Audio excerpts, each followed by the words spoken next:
नमस्ते बच्चों। मैं विकास डूंगरवाल। आज अपन चर्चा करेंगे प्राकृतिक संसाधनों का संरक्षण। मानव को अपनी इच्छाओं तथा आवश्यकताओं की पूर्ति के लिए संसाधनों की आवश्यकता होती है। विगत शताब्दी में विशेष रूप से जनसंख्या की तीव्र वृद्धि ने संसाधनों की आवश्यकता में भी भारी वृद्धि की है। वैज्ञानिक प्रगति तथा प्रविधि यानी तकनीक के विकास से मानव के बड़े पैमाने पर प्राकृतिक संसाधनों का प्रयोग शुरू कर दिया। आज सबसे बड़ी समस्या निरंतर बढ़ती हुई मानव की आवश्यकताओं तथा सीमित संसाधनों के बीच निरंतर संघर्ष है। यानी मानव की आवश्यकताएं लगातार बढ़ती जा रही हैं और संसाधन जो है वो बहुत ही सीमित हैं। लगातार हो रहा प्राकृतिक संसाधनों का संरक्षण, उनका दोहन, उनके समाप्त होने का बिगुल बजा रहा है। अतः इनका संरक्षण आवश्यक है। माल्थस का यह विश्वास था कि मानव शक्ति भूमि की क्षमता से कहीं अधिक है। अनियंत्रित होने पर जनसंख्या ज्यामितीय विधि से बढ़ती है, जबकि उसके कारण पोषण के संसाधन अंकगणितीय विधि से बढ़ते हैं। इससे स्पष्ट है कि जनसंख्या वृद्धि से मानवीय आवश्यकताएं बढ़ेंगी, जबकि उनकी आवश्यकताओं की पूर्ति के संसाधन सीमित हैं।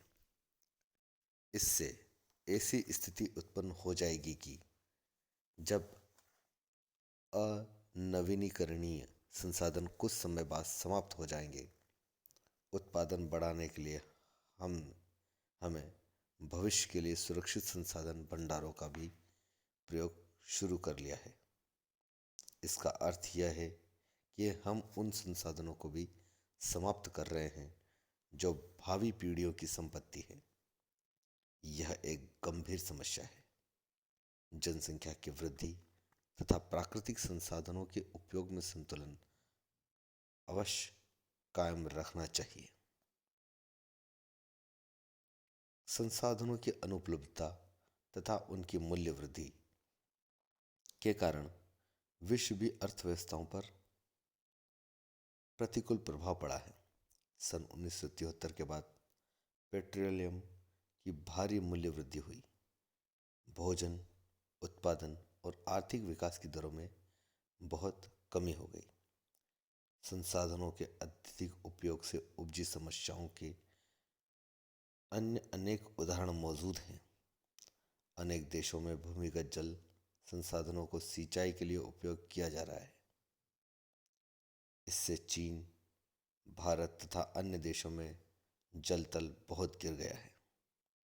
इससे जल संरक्षण की आवश्यकता गंभीर हो गई है। संरक्षण का संबंध कुछ विशिष्ट प्रजातियों के जीवों के विलुप्त होने से भी है, जिनका कोई विकल्प भी नहीं है। पेनिसिलिन या सिनकोना जैसे उपयोगी पदार्थ जो एंटीबायोटिक के रूप में प्रयुक्त होते हैं, यदि प्रकृति से लुप्त हो जाते तो मानव का क्या हश्र होता, इसकी कल्पना भी नहीं की जा सकती। अतएव हमें अपने लाभ के लिए ही पादप प्राणी सूक्ष्म जीवों की विविधता का संरक्षण करना अभिष्ट है। यानी हम देख रहे हैं कि लगातार संसाधनों का दोहन किया जा रहा है और वो संसाधन जो हैं वो समाप्त हो जाएंगे। अब अपनी भावी पीढ़ी के लिए आप क्या बचा कर जाएंगे, उसके लिए हमें आज से ही या यूं कहें अभी से ही इसके लिए विचार करना शुरू करना होगा कि हम संसाधनों का दुरुपयोग ना करें। इस संबंध में संसाधन संरक्षण की संकल्पना। संरक्षण का शाब्दिक अर्थ है साथ रखना। इस शब्द का सर्वप्रथम गिफोर्ड ने 1907 में प्रयोग किया था। संरक्षण का अर्थ है किसी वस्तु को सुरक्षित रखना। प्रेसिडेंट टॉफ 1908 के अनुसार दीर्घ समय तक अधिकाधिक लोगों की अधिक से अधिक भलाई ही संरक्षण है। संरक्षण की कुछ परिभाषाएं। चार्ल्स वान हैस के अनुसार संसाधनों का प्रयोग इस प्रकार करना चाहिए जिससे कि वे प्राकृतिक पैतृक संपत्ति पूरे परिणाम में भावी पीढ़ियों के लिए उपलब्ध हो सके। जॉन हैज हैमंड के अनुसार संरक्षण संसाधन के व्यय से अधिक बचत को या सावधानी पूर्वक विकास को सूचित करता है। यह शब्द संरक्षण संसाधन उपयोग में सुधार से घनिष्ठ रूप से संबंधित है। जिमरमैन दीर्घकालीन भावी लाभ प्राप्त करने के उत्तरकालीन स्वीकृत उद्देश्यों के लिए उपभोग की वर्तमान अवस्था को कम करने की कोई भी विधि संरक्षण कही जा सकती है। एली वर्तमान पीढ़ी का भावी पीढ़ी के लिए त्याग ही संरक्षण है।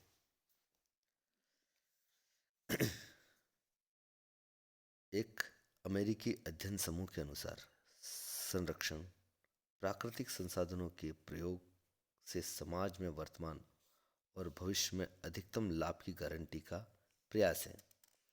दूसरे शब्दों में संरक्षण का आशय संसाधनों के विवेकपूर्ण उपयोग से है। अब संसाधनों संरक्षण के उद्देश्य। प्रकृति के संरक्षण का प्रथम तथा सबसे महत्वपूर्ण उद्देश्य प्रकृति एवं मानव समाज के बीच कारणों तथा प्रभावों की पहचान करना। इसका यह भी उद्देश्य है कि मानवीय क्रियाओं से होने वाले विनाशकारी परिणामों को विफल करने के लिए उचित निवारक उपाय किए जाएं। आर्थिक क्रियाएं प्राय पर्यावरण प्रदूषण को जन्म देती हैं। प्रकृति के संरक्षण का वास्तविक उद्देश्य प्रकृति से हस्तक्षेप से उत्पन्न परिघटनाओं की पहचान करना तथा उनका प्रतिकार करना। संरक्षणकर्ताओं का एक बड़ा उद्देश्य इसके लिए एक उचित कार्यक्रम बनाना तथा उनका क्रियान्वयन करना है। सभी जीवित संसाधनों जिनमें वन, मछलियाँ, पशुओं तथा वन्य जीवों के संरक्षण के 3 प्रमुख उद्देश्य हैं। पहला, उनके जीवन के लिए आवश्यक पारिस्थितिक प्रक्रमों को बनाए रखना। दूसरा, जैविक विविधता का परिरक्षण करना। तीसरा, प्रजातियों तथा परितंत्रों का संगत उपयोग सुनिश्चित करना।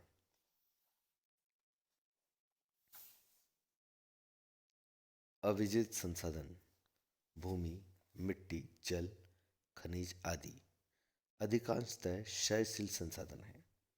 खनिज तथा ऊर्जा के संसाधनों की क्षयशीलता की संकल्पना उपलब्ध प्रविधि यानी तकनीक के स्तर से जुड़ी है। इस संदर्भ में हमारे पास 2 विकल्प हैं। खनिजों को अधिक गहराई से निकालने की कुशल प्रविधि या तकनीक विकसित की जाए। दूसरा, सौर ऊर्जा, पवन ऊर्जा तथा जल ऊर्जा के वैकल्पिक स्रोत विकसित किए गए जिनसे ऊर्जा के परंपरागत स्रोत पर हमारी निर्भरता कम हो सके। प्रकृति के संरक्षण के उद्देश्य कुल मिलाकर निम्नलिखित हैं। पहला, मानव स्वास्थ्य की सुरक्षा सुनिश्चित करने के लिए पर्यावरण प्रदूषण को नियंत्रित करना। दूसरा, सभी संसाधनों के विवेकपूर्ण उपयोग को विकसित करना जिससे वे दीर्घकाल तक कायम रहें। तीसरा, कुछ क्षेत्रों में आर्थिक क्रियाओं को रोकना। संरक्षण को संकीर्ण अर्थों में नहीं लेना चाहिए बल्कि व्यापक अर्थों में अर्थात पर्यावरण की गुणवत्ता के सुधार के रूप में लेना चाहिए।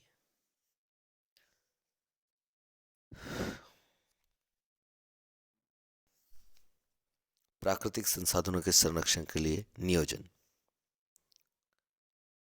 प्राकृतिक संसाधनों का वर्तमान अंधाधुंध दोहन इसी प्रकार जारी रहा तो मानव की प्रगति तथा उसके जीवन स्तर को बनाए रखना संभव नहीं होगा। जैसा कि पहले ही बताया गया है, संसाधन संरक्षण का दीर्घकाल तक उत्पादन जारी रखने के लिए उनके लिए उनका विवेकपूर्ण उपयोग करना जरूरी है। इसके लिए प्राकृतिक नियोजन सबसे आवश्यक है। संसाधनों के नियोजन के लिए निम्नलिखित बिंदु विचारणीय है। पहला, किसी क्षेत्र, प्रदेश या देश को प्राथमिक इकाई मानकर उनके संसाधन आधार का आकलन करना चाहिए। इस उद्देश्य से सभी प्रमाणित तथा संभावित संसाधनों की मात्रा, गुणवत्ता, विशेषताओं का मूल्यांकन करना चाहिए। पर्यावरण के सभी तत्वों, अंतर संबंधों पर विचार करना आवश्यक है, क्योंकि किसी एक तत्व के दोहन से अन्य तत्व विक्षुब्ध हो सकते हैं। दूसरा, निश्चित मात्रा में उपलब्ध संसाधनों का क्षयशील एवं अनवीकरणीय संसाधनों का दोहन वैज्ञानिक विधि से केवल अनिवार्य उद्देश्यों के लिए किया जाना चाहिए। तीसरा, संसाधनों का इस प्रकार विकसित करने के प्रयास करने चाहिए जिससे उनकी उत्पादकता में वृद्धि हो। उदाहरण के लिए, मिट्टी संसाधनों को उचित उर्वरकों, खाद्य के प्रयोग तथा फसलों के हेरफेर द्वारा अधिक उत्पादक बनाना चाहिए। चौथा, वर्तमान समय में कम उपयोगी माने जाने वाले संसाधनों को व्यर्थ नहीं करना चाहिए। भविष्य में उन्नत तकनीक की सहायता से उन्हें विकसित करना संभव हो सकता है। पांचवा, सीमित मात्रा में उपलब्ध विरल संसाधनों की उपलब्धता बनाए रखने के लिए उनके प्रतिस्थानी यानी उनका सब्स्टिट्यूट ढूंढना आवश्यक है। ऐसे प्रतिस्थानी यदि नवीकरणीय हैं तो अधिक लाभकारी होंगे।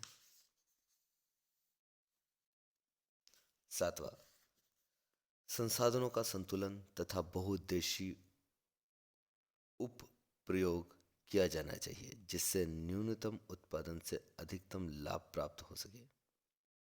आठवां, संसाधन संतुलित रूप से वितरित नहीं है। इसके लिए कुछ क्षेत्रों में उनका अतिदोहन किया जा रहा है। ऐसे क्षेत्रों के संसाधनों का पुनर्उत्पादन तथा विकास करना आवश्यक है। इसके विपरीत कुछ क्षेत्रों के संसाधन अनुपयुक्त रहे हैं। अतिदोहन की भांति कम दोहन भी हानिकारक होता है। इससे जीवन स्तर में असंतुलन पैदा होता है जो समाज में असंतोष का कारण बनता है। संतुलित प्रादेशिक विकास के लिए संसाधनों का असंतुलित प्रयोग करना आवश्यक है।